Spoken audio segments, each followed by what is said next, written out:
Welcome to Peter and Ruffy's Football Show. We're live on PLZ Soccer's YouTube channel. Delighted that you could join us on the programme. I'm Peter Martin, Alan Ruff and Charlie Adam are here with me on this Wednesday. Hit the subscribe button, hit the bell as well, and you'll get all the notifications of our unique content.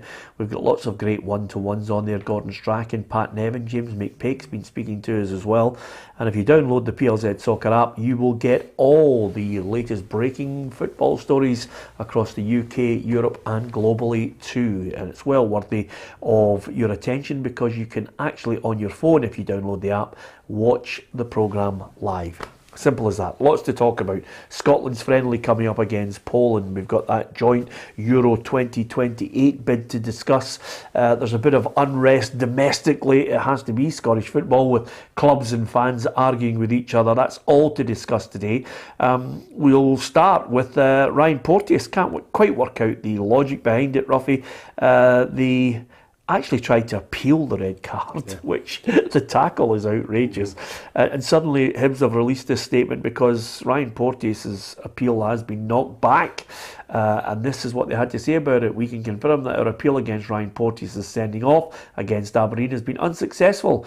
Our centre-back was dismissed after giving away a penalty in our defeat at Pittodrie. After receiving our appeal, we are disappointed that the SFA have deemed that there wasn't a possibility for Ryan to play the ball successfully and have increased his suspension to 4 league games. That means he'll miss our games against Dundee United and Hearts alongside the first 2 matches after the split. He will, however, be available for a Scottish Cup semi-final against Hearts at Hampden. Well, big blow, missing one of the derbies. It's a strange one because I don't think he's got a leg to stand on. Certainly the player that he belted didn't have a leg to stand on by the time he'd hit him. No, it was a red card, and I think you always run that risk if you appeal with the extra game. Unfortunately for Hibs and Ryan, that he's got the 4 games, but he is available for the semi-final. But also Hibs will be looking to push up the league because there is under a bit of pressure from where they've been the last few years under Jack into the position they're in at the moment. They'll want to try and get in that top 6 and trying to get a Scottish Cup final, but to have your best defender unavailable is always going to be a blow for them, and he'll have to be ready for that semi-final. But they definitely deserve the red card, but the extra game is definitely a blow. Yeah, absolutely. Big blow. More often than not, I think he still hasn't learned his lesson. At times can be a bit rash, Ruffy. There's still a learning curve to go there. Yeah, there certainly is, but he will tell you, the reason he was trying to do it was to try to clear the ball, but it was nowhere near. He just took the player out, and they've obviously tried to twiddle the rules a wee bit because Sean Maloney said right after the game that he thought if you try and play the ball, then it's not a red card. So I think they've got that wrong. Yeah. But they're appealing it.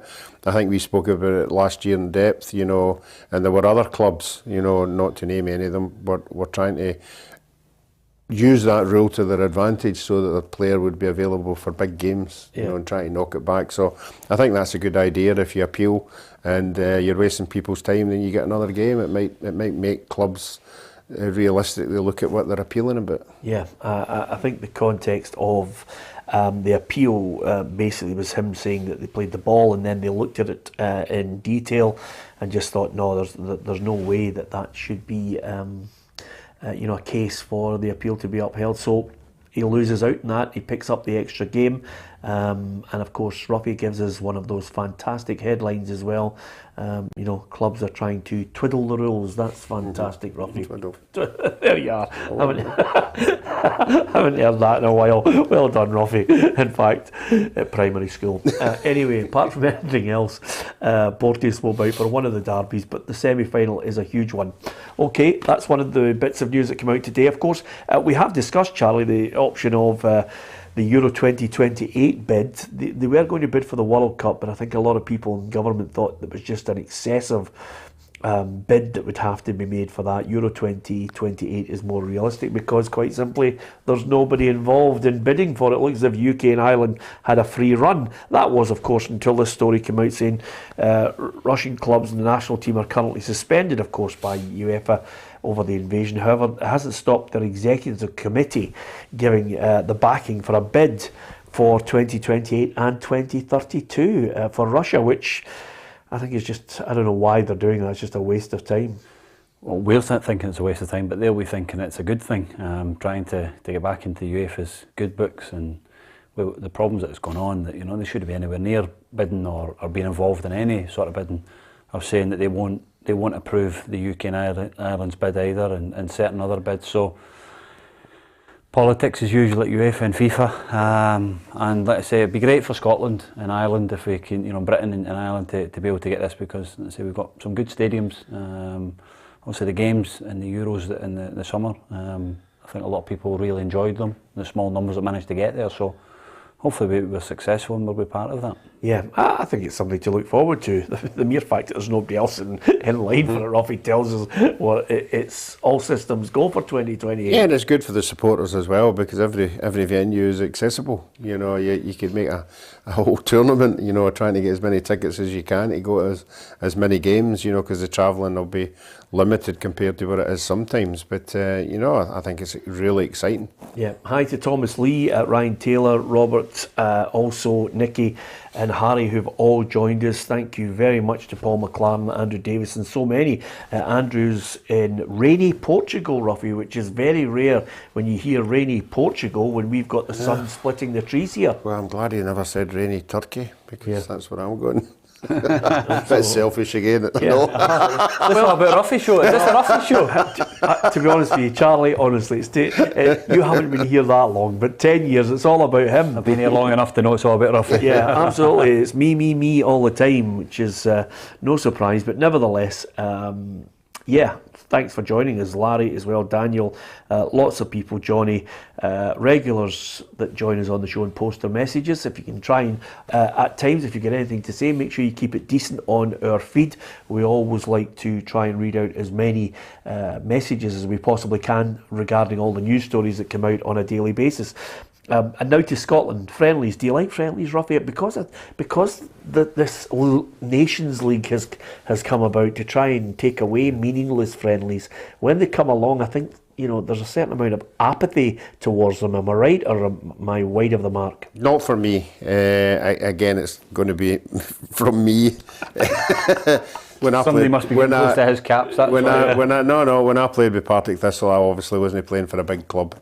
And every month, if there was a friendly, I get the chance to join up and meet the Liverpool boys and meet Man United boys, and it was great just meeting up, and getting the chat of what they're doing and what other people are doing, and it's a bonding exercise.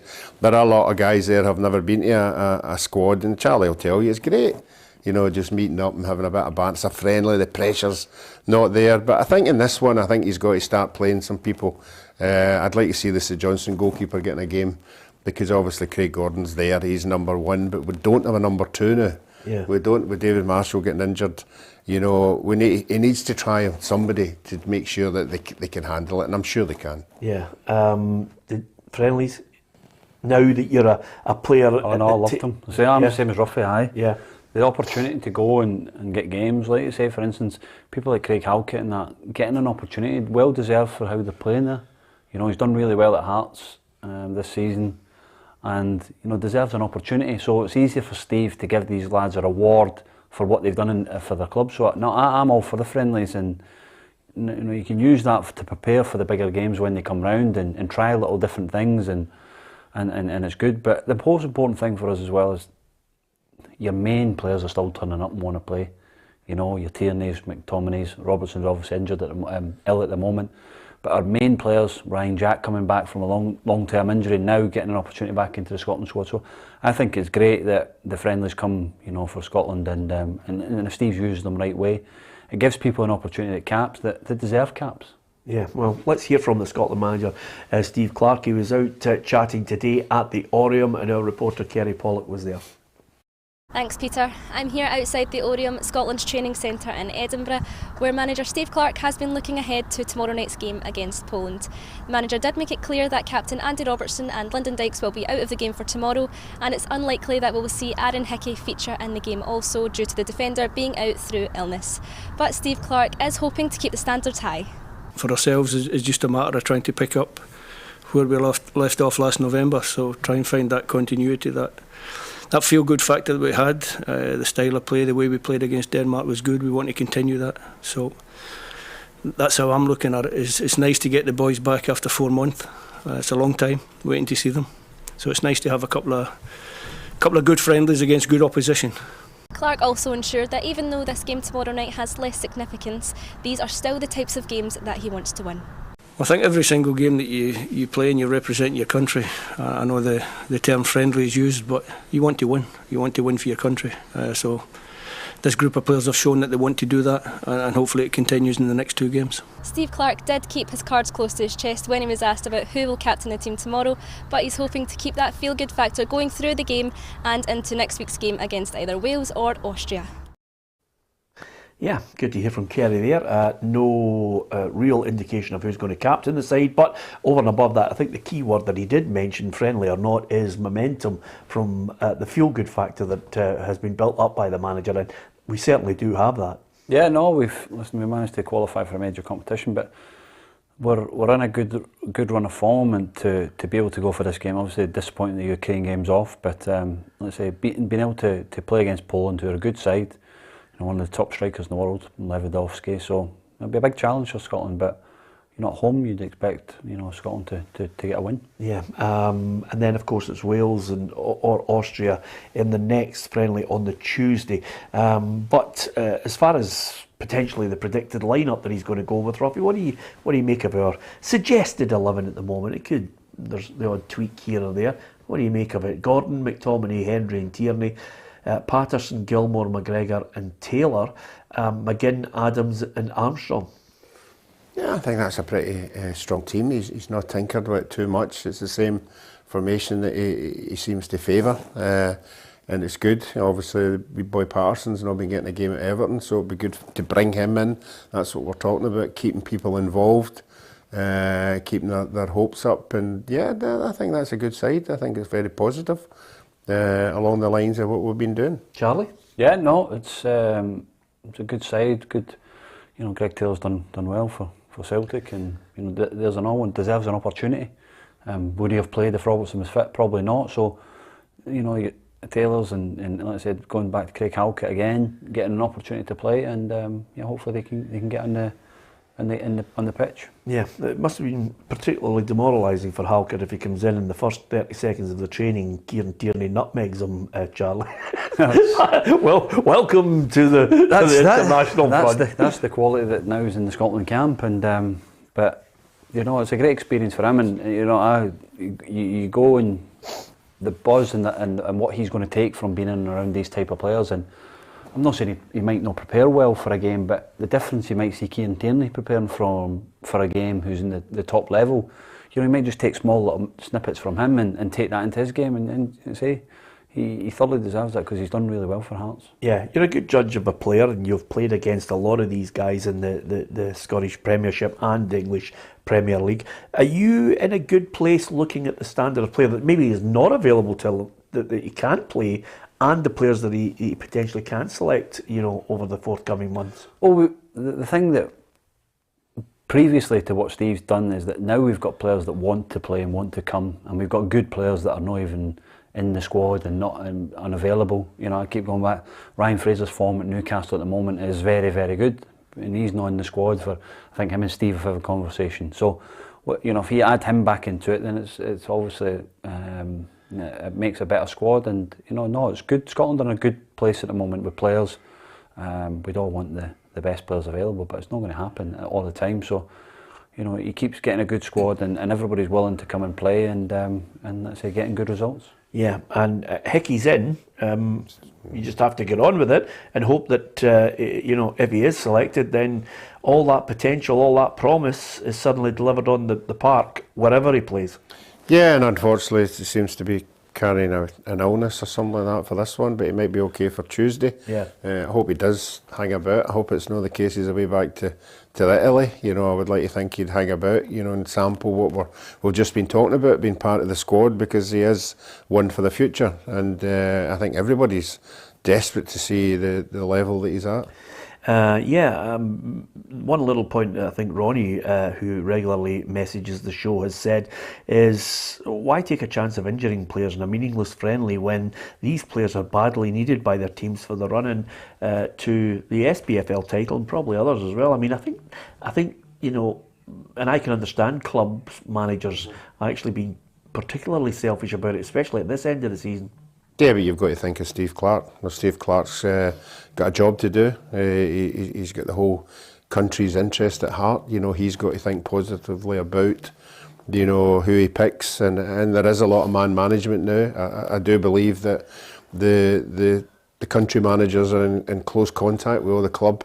And they'll take on board, if a manager says, look, my guy's struggling a wee bit, would you mind giving him this or don't give him that? Yeah. And I think that's a good thing and all, because there has been, through the years, discontent from a lot of club managers. And I hate, people coming out saying that, oh, my manager says don't go, it's not important. But I think for us, it's no meaningless friendly, because we would have been playing Ukraine.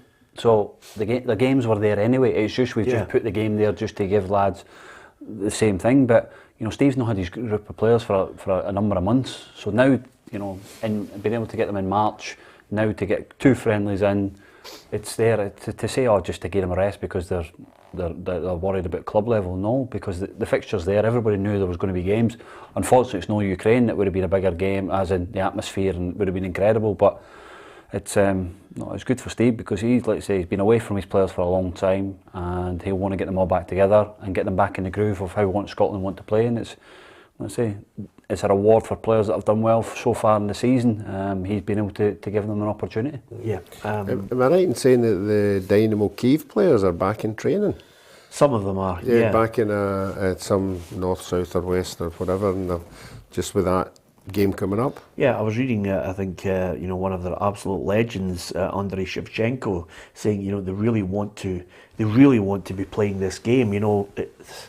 It's a situation that's developing regularly, Ruffy, day by day. We don't know exactly what twists and turns are ahead for the nation. Everybody's just hoping that somehow, somewhere along the line here, there can be some kind of peace deal which gives the Ukrainian people a chance to continue without the Russians invading their country. And, of course, normality is a long, long way off. But if those players are able to play, then we'd love to see them play in the game. If they don't, I don't know where it goes. I mean, it's just a case of there might be a big decision coming in June. I think there's a huge decision coming in June, Charlie, as to whether they're even going to be able to play that game. Yeah, and that'll be the shame thing if it does, that Scotland get a bye in the game, and then there's a final against Australia or Wales, whoever. So that would be a shame, because we want to play Ukraine, but for any reason that it can't be played, then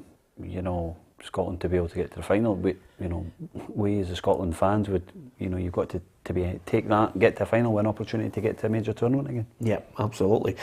Talking of getting to a major tournament though, Ruffy, I did read today that the way this whole thing's shaping up, it looks as if we could be in pot 4, which is not, listen, I just love to be in pot 4, to be honest with you, but you're going to play quite a lot of top countries if you're in pot 4 for the draw. Yeah, we've saw the pots, when they came out, even for the Euros, the top as 12 or whatever are top quality, and then you want to be in the second pot. I mean, you really do want to be in the third pot. You don't want to be in the fourth one, because you'll be in with the sort of Lithuanians and all that. So. But I'm like you. Look, we're not going to win the cup. Let's just go there and get some of the supporters there. Let's have a good account of ourselves. Move up the rankings. That we're no in pot 4 the next time, and I think that's what it's all about. Yeah, absolutely. Okay, Ruffy, I just thought I'd let you see the Scotland's most capped players, and Craig Gordon. Clearly this is where he wants to be. If he can get into that top 10, it would be incredible. It is. It's a shame he's not going to get near Jim Leighton. I think you're working out something like, I think it's 8 or 9 games a year now. So you think about the 6 years that he was out, 5 or 6 years that he was out. That's a good 40 odd caps, and he deserves everything he gets. I sent him a text when he got to when I got to 53, saying I hope you don't get 54. Yeah. But he's past that now. Yeah, you did send him a nice text to be fair, and I think he appreciated that. Here's the fixtures that Charlie has mentioned that are always on the cards. You know, there's been the change obviously for Scotland for obvious reasons, but there's a few countries that have players that are involved in Scottish football. Of course, Australia against Japan, Hatate could be involved for Japan in that one. Wales against Austria, and the outcome of that will determine who Scotland are playing in the friendly on Tuesday. Sweden, Czech Republic, Italy, North Macedonia, Portugal against Turkey, Colombia against Bolivia, and there's that Scotland-Poland friendly there as well. So some games that everybody will be able to have a look at on Thursday night, and we will bring you the reaction from that game. Kerry will be out there at the game at Hampden Park watching Scotland against Poland, and then we'll get the reaction from the guys after the game on our show on Friday. So international football, are you a fan? What do you think of Scotland potentially? Who would you like to see coming in? Are there other players that maybe are not involved that you think should be involved? By all means, give us your thoughts on that. Okay, this next section is quite simply just basically unrest. It's the only way I can describe so many of the things that are going on with clubs at the moment. Dave King has offered to cover the costs of Rangers withdrawing from the Sydney Super Cup. And I think that's potentially a way out for the board if they wanted to take it. The supporters are not happy. Certainly some sections of the support are not happy with the current board and the way they're going about their business. The Rangers board have come out and released a statement yesterday, just basically saying that there's quite a number of people that clearly don't have the club's best interests at heart. So here we are. It's a kind of a war of words that's going on at the moment between many factions in Rangers and out with it. Yeah, this is just my opinion. I have no evidence of it, but I think Dave King is behind a lot of this. You know, I think it started for the Rangers board meeting when he tried to oust Douglas Park's son. You know, and I think it's just stemmed from there. I think he was wanting back on the board, but that was never going to happen after that. And then obviously the liaison with the Fans Association, and I think there's just things going on behind the scenes that the board are not happy with. But at the end of the day, we always talk about these things, that these things just rear their head when the club's not doing well. This is the exact opposite. This is a club, football-wise, who's doing incredibly well. Yeah. And there's all this stuff going on, you know, and it's something the manager and the players would want somebody to get their finger out and get this sorted out, because there's so much happening at Rangers just now in the football side. Well, that is the strange situation here, Charlie, because you have a situation where Rangers performing well in Europe, 3 points off the top spot in the Premiership. Everything should be rosy in the garden, especially after stopping the 10. But in the background, you have a group of supporters, Club 1872, are not happy with the communication, certainly raising questions. I think Dave King will be looking at subsequent share issues that have certainly diluted a number of the shares. And I think he's voiced his concerns at certain things that are happening within the club. Rangers themselves, with this board and with Douglas Park and the board in charge, are going about their business and saying, right, this is what we have to do to earn money, this is what we have to do to invest, and we're going about it in our way because we run the club. And I'm only saying from the outside, what I see is that these people that are involved are you know, trying to generate as much funds for Rangers to move forward in the best possible way. How it looks to me is obviously Dave King is not happy that he got, you know, he walked away for the club, you know, a couple of years ago, before they won the title, and he wants back in, and Douglas and the board are not letting him back in. So he's trying to get as many supporter groups as possible to vent a little bit of a problem with the board, and the board have come out and said what they've got to say. But it's, unless you're inside the club, it's hard to really comment on what is actually going on. But like anything, fans are always not happy when they're not going well. Listen, Rangers are doing well in Europe, but they're behind Celtic in the league. And we were saying earlier in the season, the Green Brigade were hammering the Celtic board because things weren't going well and doing that. But it's all changed now. Everything seems to be all right, rosy in the garden. But yeah, it's what football's all about, and you know, Dave King just is basically wanting back on the board, and they don't want to have him involved, and he's getting groups together to vent his fury, and we'll see where it goes. Yeah, I think also every fan group, as I said, providing they do it in a decent way, follow the protocol, and certainly are not in any way spreading any kind of malicious rumours or lies.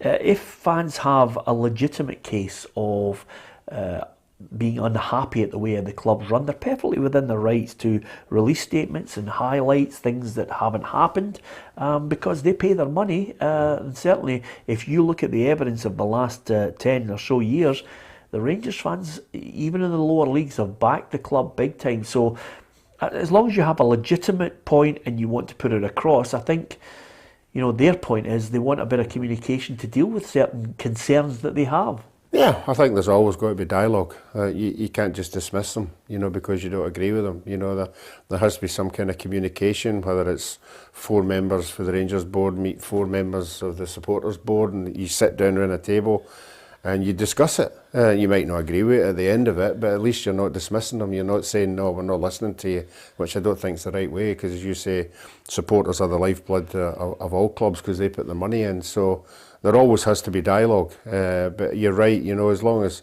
it's the truths that are out there and not people bandying about things that are non-truths. Yeah. This one will go on and on, I'm almost certain. But the upshot of it all is, Charlie, I don't agree with, some supporters just totally and utterly kiboshing Rangers' involvement in the Sydney Super Cup. There's money to be made there, and, you know, they don't want to play Celtic down under. I mean, I just don't get it. Yeah, I'll say it from, let's say, on the outside is that, you know, the financial gains for Rangers, I just don't think the supporters are happy the way it came out. You know, Ange Postecoglou's return home and things like that. And that's, you know, they think the Celtic have got one over them. You know, they've obviously vented their fury at the games in the last couple of weeks against Dundee, throwing tennis balls and ticker tape and whatever. But, you know, if you think that if you've got a financial, you know, the money that's supposedly reported that they're going to get is more than they can get from winning the league, you have to look at that as a business to say, hold on a minute, if we want to progress as a football club, move forward, bring in the players that we think are quality enough to get us into the Champions League, we have to do this. If United and Liverpool go and play in America and they're getting big finances, yeah, I'm sure Rangers and Celtic could be able to do it, because both clubs will get financially rewarded and they'll be in a better state going forward for the future. Yeah, and there's a longer term brand issue here where they push that brand out and gain stronger ties with the people in Australia. You talk about the ties in Australia, you talk about this game will get sold out 60,000-70,000 of Celtic and Rangers fans, so it just shows that there's the Celtic and Rangers fans, like you say, all over the world. So for them to have 2 teams to go over there, the only issue is what types of team they're going to be able to put out because of the World Cup. Yeah, absolutely. But whether that happens or not, and whether the groundswell of opinion and unrest puts it in jeopardy, only time will tell. Just one little note, staying with Rangers, Ruffy, that I saw. I noticed Steve Davis said he's eager to play his part in Rangers running, and he would be interested in extending his stay at Ibrox. A lot of time for Stephen Davis. I think he conducts himself in an impeccable manner. Really good player for Rangers over the years, and I don't know, maybe that extra year, everybody who's got that wee bit of experience, we're sitting next to somebody who's got it, so it's always invaluable. Yeah, it's a manager's shout, and obviously he'll be identifying at the end of the year what kind of players he's bringing in. If you think Steve Davis is the kind of guy that should be walking about the dressing room and the younger players as well, there's an influence there, then so be it. I mean, they did it with Defoe for a wee while, but he wanted to keep playing.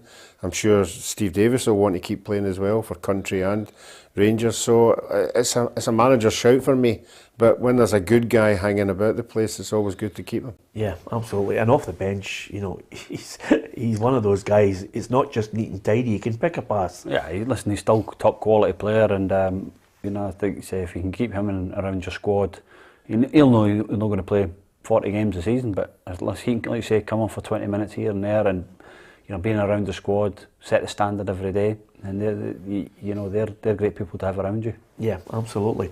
Okay, before we talk about the situation at Partick Thistle,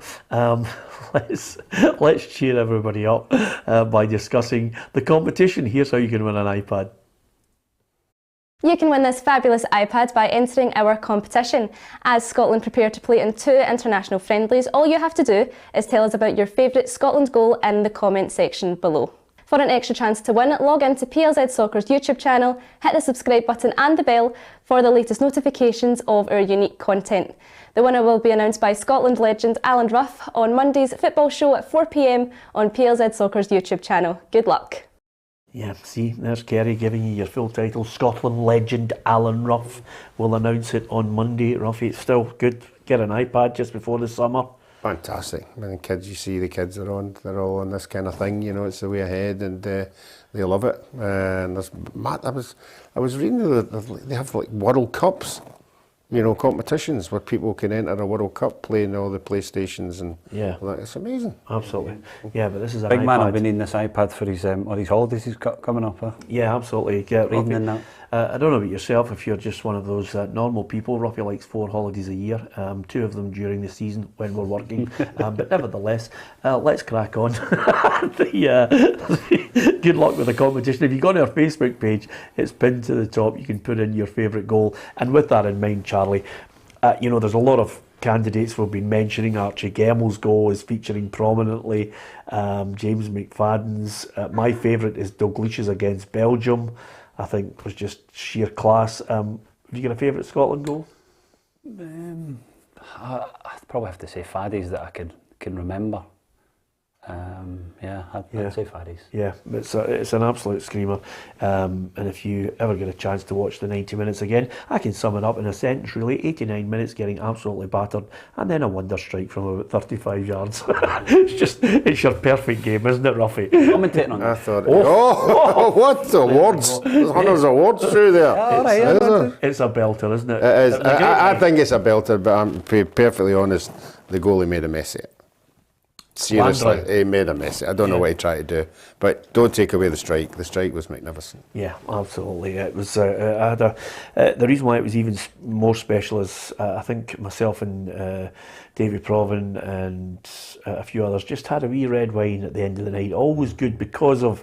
I remember Thierry Henry at Hampden looking into the camera and saying, "We'll see you in Paris." Right. That's what made it special. Going over there and winning. Brilliant, and it was some result. Oh, fantastic! Throwing themselves. I can remember. I thought John Wayne did particularly well that Yeah, night. absolutely. It wasn't Richard Widmark. It was very much the Alamo, but it was an absolute screamer. James still lives by it, still tries it at the fives as well, I have to tell you. Anyway, what about the Jags? Yes. You're a disgrace. You've absolutely collapsed. Yeah, I can't defend the indefensible. We've lost three bad games, and I never saw it coming. Obviously, I know that we had injuries and that, but I just didn't see it coming from having all these wonderful records that I was telling Charlie about. 1 defeat in 17 games, the second best defensive record in the whole of Britain, and to lose 3 games, I can see why people are getting a wee bit upset about it, because we want to be in the playoffs, we wanted to win the league, but you've got to reassess the situation. The way I look at it is, like Inverness and Wraith Rovers hadn't won a game in 10 games. No, they were through a run. Everybody's been through a run. Unfortunately for us, we're going through the run at the crucial, wrong time, and we have to sort it out, and better place to sort it than Kilmarnock. Yeah. Yeah. But the big thing is, about a month ago when you played Arbroath in a midweek game and you nicked a 1-1, and Golly was celebrating as if that was a big point, and because you had a couple of games in hand, and it's just backfired, isn't it? Yeah. And it's just, COVID and injuries, it's not being great for you. But like you say, there's always time to go again, and I like you say, reflection should always be at the end of the season. Have your criticisms at the end if you don't reach your targets. Don't derail things when you've still got a lot to play for. And that's why, like at Dundee, I think the supporters should get behind the team right until the end, because it's a whole season. It's not just a bit of a season. It's the whole, going the whole hog. Well, there you are, and there is the headline for tonight. Rough tells Thistle fans to keep quiet until the end of the season. But listen, did you think it was on when you took the lead in the game? Well, obviously when you score early, yeah, and considering how poor we were in the last couple of games, you say yeah, but and that's all fairness to Collie. Collie has said the people at the bottom of the division will determine who wins, because they've all got their act together now. The Dunfermlines, Ayr Uniteds, and Hamilton Accies, so they were really poor at the beginning of the season, but they're now taking points. So 6 games to go. I'm sure there'll be still twists and turns, but we need to start winning games. Yeah, and as you say, you need Killer like a hole in the head, and they're now in 4th and just on the edge now, so it's a bit cutthroat for them. Somebody will get momentum in that league, similar to what we did last year, but just hang in there. Yeah, I know. But people say, "Oh, we're playing Kilmarnock." I think it's probably a good game for you to have. Yeah. Because you know the quality that Kilmarnock got, and the focus is it's going to be there because they're top of the league and a great chance to beat them. So, no, I think listen, it is a tough game, but wouldn't surprise me if they get something from it. Yeah. Thanks to lots of people who are posting their messages about great goals. James Finlay says Derek Johnson scored a bullet header from the 18-yard line against Wales at Hampden. It was a cracker. I remember. Played that night. Yep. Did you play that game? Yep. It wasn't 18 yards. It was about maybe 12. 12. Okay. But it was a bullet. It was a bullet header. Yeah. The problem is it is on YouTube, so Big DJ can't add another couple of yards to it here and there. Yep. Thanks for all those messages. If you are posting something on our message site, as ever, try and keep it decent, because we do try every week to try and ban anyone who just strays over the line. So it's always good to chat. It's always good to chat about the club that you love and talk about international football. We'd love to hear from you. And if you get a chance, do subscribe to our YouTube channel. Hit the bell and you'll get all the notifications of our unique video content. We've got some good guests coming up as well. I think you'll enjoy it all the way through the summer as well. There'll be lots of interesting one-to-ones for you to savour. On to Charlie. We're not even talking about games. We're talking about unrest. And I think this one is an open letter to the Dundee board. And by the way, Charlie, some of the people who have actually contributed to it, Patrick Bartley is a very esteemed and renowned journalist, big Dundee fan. He's part of a group of people who've put this letter to the board. It's going to be difficult for you, and I understand completely on the basis that they're making some complaints about the communication. They're certainly not happy about the ticket pricing for the match against Rangers. There was only 1,000 fans. They are showing really that there's a lot of fans who are unhappy with the way things are going at the club you love. Yeah, listen, this is not a plea, but we need your support, we need your help. At this moment, whatever fury and vent that you've got with the board and the club, it's, these letters have to come out, and John will look at it and respond to it in the way that he thinks. But us as a group of players, we need your help and support. We are bottom of the league, we've got a chance of staying up. So if you come and support us, 2 big games coming up in the next 2 weeks after the international break, and we need the help, we need the support. We might have been struggling a wee bit low in confidence, and if they can turn it in the numbers, obviously disappointment in the Rangers game in the cup. They never, the ticket pricing, they showed that 1,000 supporters, but if we can get the supporters behind us, and it'll definitely help the players going forward. But let's say the people that. Like I say, at all clubs, there's fans not happy, and we've obviously written a letter to the club, and we'll see where it goes. But I'm just as a player and as a fan myself that we need your support to try and get us over the line and help us. So let's say we'll deal with that as a group of players. But if they have problems, don't vent it to the players. Yeah. Support the players and back the players, because they'll relish it. Well, picking up on that point, everybody loves the support, especially in difficult times. From what you're witnessing, and obviously you're going to be back playing shortly as well, 4 points is the gap now. St Johnstone, suddenly they seem to have a little bit between the teeth. Have you got, or do you sense that there's still a bit of fight in there to get, to haul St Johnstone back in first and foremost? No, but there's definitely fight. We probably have a few injuries back for the next game, which would be great. We'll have majority of the squad available. We've been thin in the last few weeks, but we'll get a few players back, and we'll give it a right good go for 7 games. 7 cup finals, and we have to get above St Johnstone. That's all we're looking at the moment. We get above that St Johnstone, get into the split, touching distance, and we'll have a chance. We still to play them. We obviously play Aberdeen and Dundee United, and they play Livingston and Celtic. So if we can win the games in the next 2 weeks, then it gives us a great chance. Yeah, I was going to ask you that on that point, just staying with you before I get Ruffy's thoughts on the letter to the Dundee board. From that point of view, and from a personal point of view, because you've got such a great affinity with the club, what would it mean to you if you could somehow scrape, playoff and staying in the division? It'd be amazing. This would be a phenomenal achievement. Just because of what we've managed to what we've gone through. It's very difficult to come up from the Championship and stay up. So you have to think of where we are and where we've been. We've let ourselves down in some games this season, but we've been unlucky in some games. But we've got 7 games to save our season, and if we can do that and be in the Premier League next season, or let's say we get into the playoffs at least and fight, see who we could play in a playoff would be great. And if we can get through that and be in the Premier League for next season, then hopefully going into a new stadium in the next couple of years would be great moving forward as well. Yeah, that's obviously again something that amazing, Robbie, is quite simply that there's talk of a new stadium there as well. I mean, there's things to look forward to, but it's better looking forward to it in the top flight. Yeah, it certainly is. But the fans, you need to listen to the fans, and you take the good points and you look at the bad points as well. And as Charlie says, you work as a team. You all go in the right direction.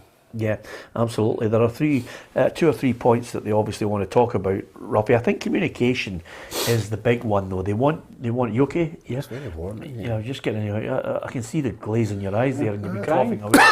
Yeah. Joking. Okay. Do you want me to come back to you? No, you're all right. Okay. I think communication is the key from the Dundee supporters. Yeah, it is. And as Charlie said, you need the supporters. You need them. At 3 o'clock or whenever it is, you need them all pulling in the right direction, because the players respond to that on the park, and there's nothing worth if you go into a game and all of a sudden you go a goal behind and they're on your back, and it's no good for the club and it's no good for the players. Yeah, quite a number of people just wondering if you're okay, Ruffy. They're just you're coughing away there. If you give me COVID, then I'll never get tired of battering you. So this good weather, the last thing I want to be is cooked up in the year. Just before we go, a couple of things that I want to get your thoughts on, lads. Wayne Rooney, Patrick Vieira voted into the Hall of Fame. It's the Premier League Hall of Fame, and I don't think you can argue with those two in there, Charlie. No. I just follow Wayne Rooney on social media, and he's some of the things he's put up today. Some of the goals he scored was incredible. Yeah, that goal against Man City. Oh, that was the goal we've seen, the overhead kick. Yeah, but even the one against Newcastle when he's arguing. Yeah, but you know what's amazing about that Man City goal? Have you seen his touch before he links up the play? Before it, it's brilliant. He nearly sclaffs it, and then Scholes gets it, plays it wide, and then he flips it, crosses it from. What an overhead kick it is! But phenomenal player. I was fortunate enough to play against him many times, and his ability was unbelievable. He could score a goal, pass, create, and he got slaughtered for his, for the shape of him. But he was as fit as anybody I've seen. He's phenomenal and wonderful player. I can remember. It's funny, Wayne Rooney always when I see him being inducted into this Premier League Hall of Fame, I can remember going down to see Moisey at Everton, and he said to me, "Listen, I've got a guy, he's 15 years of age, a young boy." He says, "We've got him training with the first team. I have to put him in to the first team training. He's that good." And I went down and watched him train at 15 years of age, and he looked as if he was a veteran, spraying the ball everywhere. He was incredible. That was just in training at Belfield. Yeah, you talk about like, say, passers and the ball, like your Scholes and Gerrard and people like that. He's one of the best I've ever seen as well. Just going and zinging a ball at his feet. His technique was incredible, and just from a bit. Fortunate enough to meet him a few times as well. An absolute top guy as well. Do you know what I mean? And hopefully not on a night out. No. Yeah. No, he's actually all right in the night. I think he's like you say, but he's well you know, you could talk to him and that, and very humble guy, which is phenomenal for what he's achieved. Yeah, it's a bit rich coming from I him, isn't know, it? I know. God almighty, pot and kettle. Anyway, other thing about this, Ruffy, is Patrick Vieira. Patrick Vieira, I think, forever is associated with the ding-dong battles with Roy Keane. But if you completely and utterly forget about that and you look at the substance of the man, what a player he was, such, grace, when you consider his height, his ability to score, pass, he really could handle himself in the middle of the park, and he won the World Cup and the European Championships with France. Yeah, and that's the making of an incredible player. I mean, we club level and international level, he was exceptional, and that's where people draw the line with Pogba. He might do it with his country, but he doesn't do it, with the team. He did it with both, and at the levels that he was playing at, but the players at that club at the time when Vieira were there were just absolutely unbelievable. Yeah, but I think, for Vieira and that, the players he was coming up against in the Premier League at that time, there were great battles: Keane, Scholes, Gerrard, Lampard, and people like that. There were unbelievable battles, and he was a top player. Yeah, well, the two of them are inducted into the Hall of Fame now, and they join David Beckham, Steven Gerrard, Dennis Bergkamp, Frank Lampard, Roy Keane, Eric Cantona, Thierry Henry, and Alan Shearer. Esteemed company, isn't it? You can't complain with any of that. Once you see that and you get a chance to join that list of names, you're up there. Yeah, absolutely. I like this one, and I wonder. I'll definitely not be in this one, Peter. No, you're definitely not in this one, Charlie. The reason why I'm going to highlight this next category to you is for one reason only, and it's a tough question. I'd have to get your thoughts on it as well, Ruffy. They released on the Opta stats today the fastest player in the English Premier League. Now, the fastest one is Antonio Rudiger. He's been clocked at 36.7 kilometres an hour. That was against Brighton. Then it's what distance is this? Just a run. Right. He's on a run, and this is the fastest that he's been clocked, and you'll be able to do it accurately because of the GPS. Yeah, the GPS in the back. So Rudiger is at 36.7, running full tilt. Mohamed Salah, 36.6, so he's not too far behind him. Adama Traore, who again I thought was great. I couldn't believe he sometimes struggled to get in that Wolves side. Ibrahima Kanate at 36.2, Ollie Watkins 36.1, and Patson Daka at 36.1. I'm just wondering if we can come up with who you think the fastest player in the SPFL Premiership is. Would it be a Ryan Kent? Is it is it an Abada? Is there somebody out of left field that I'm right not thinking about? It's a tough call, Charlie, but you're probably... Ivoy Maeda looks pretty sharp. Sharp, but yeah, he's not but is quick. he quick? Is he quick? There's difference between sharp and He's quick. quick over a wee... You're talking about somebody who can absolutely blistering pace that you think he could run past you and give you, 10 yards of a start, and he's off and running. And I'm trying to think of someone that's... I would probably say, in my team, I'd probably say Cammy Kerr was the fastest. Yeah? Yeah. But... You're the slowest? Nah, they're slower than me. Brilliant. I'd be slower than me. Big old Do you remember when the Catwoman. Charlie, brilliant, son. You remember when the Euros started and the first French game, and the boy up front, Mbappe. Do you remember the run? Do you remember the run? The right in the first 10 minutes of the first game, he gave the boy about 20 yards. Yeah. That was it. I can't think of anybody in the Scottish game. Kent's probably the fastest, isn't he? I think Kent is definitely a shout to be, up there. Others that I can't. I'm struggling to think of anybody else out with that. Aberdeen, can't think of anybody that's absolutely blistering. I think Johnny Hayes is getting on. No disrespect to Johnny. Ollie Watkins. Yeah, push maybe, but and nobody at Hearts that I'm thinking of that's. You're thinking to yourself, they could give you 10 yards. No, I think I'd go for Ryan Kent. I think Kent would be the quickest, certainly. Somebody might come up with another name along the way, but it was just one of those things that got our thoughts there. Strange old programme, talking about international football. Great to hear from Steve Clark. And then you think to yourself, suddenly, the main theme of today's programme seemed to be about unrest. Maybe peace will break out, Ruffy, in the SPFL and the Premiership at times, but I have my doubts about it. Right across the board, you've got a lot of unhappy fans. Yeah, and sometimes they've got a reason to be unhappy, sometimes they don't, you know, that. But you would like to think at the end of the day everybody's amicable and can have a chat about it. I think you've always got to have a chat about it and see if they have got a reason to complain. Yeah, absolutely. Woolery hit Motherwell. Yeah, good shout. Yeah. Yes. Yeah, well, there you are. Kane Willery's one of them. Thank you very much to everyone who commented on the show. Remember, it's about football. Sometimes we often say that if you can't conduct yourself in a proper manner, this is not the show for you. So many people, Ruffy, want us to get a T-shirt printed for various people who misbehave. If anybody's offended you on our feed, we try and ban as many of them as possible. And we do that on a regular basis because we like to conduct ourselves in the proper manner. Join us if you can, every day, Monday to Friday, live at 4 o'clock. If you love your club, you want to talk about them, you want to offer an opinion, we are more than happy to read out the good messages, and of course we can take a bit of flack as well. Join us 4 o'clock, hit the subscribe button, hit the bell as well, and you'll get all the notifications. And if you want to, and if you've got a bit of time, if you go onto the PLZ Soccer app, you can download it in the Apple Store and in Google Play. And basically from there, if you hit the live football show, you'll be able to see us live every day on your phone. It's well worth doing that as well. I've done as much plugging as I possibly can. Go onto our Facebook page and you can find out how to win yourself an iPad. From Charlie, who will be out of this studio in the quickest time possible with Ruffy, who'll be running him home, and from myself, Peter Martin, thank you to you for watching.